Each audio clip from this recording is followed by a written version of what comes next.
Mission Chanakya survey report में एक तरफ बीआरएस पार्टी के इख्तिदार में आने की पेशकशी की गई है तो दूसरी तरफ चीफ मिनिस्टर के ओहदे के लिए चंद्रशेखर राव को 43% अवाम ने मौजूद उम्मीदवार करार दिया, जबकि कांग्रेस के रियासती सदर रेवंत रेड्डी को 30% और बंडी संजय को 11%, किशन रेड्डी को 4% अवाम ने चीफ मिनिस्टर के उम्मीदवार के तौर पर पसंद किया। मिशन चाणक्य की जानिब से 15 और 16 नवंबर को भी नए सर्वे रिपोर्ट मंजर आम पर आने वाले हैं।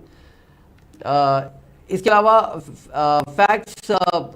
मार्किंग एंड रिसर्च सर्विसेज नामी इदारे के प्री पोल सर्वे में बीआरएस की कामयाबी की पेशकशी की गई है। इस इदारे की जानिब से रियासत के 119 असेंबली हल्कों में सर्वे किया गया, जिसमें बीआरएस को 73 से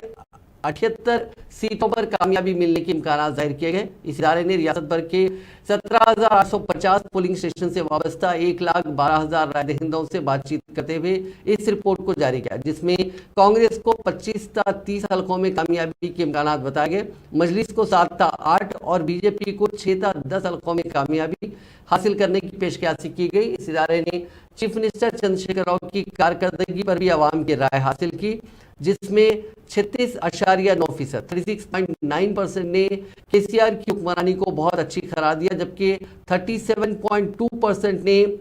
हुकूमत की कारकर्दगी पर भी अलहदा तौर पर राय हासिल की गई, जिसमें 31.9% ने बहुत अच्छी और 38.7% ने इसे एक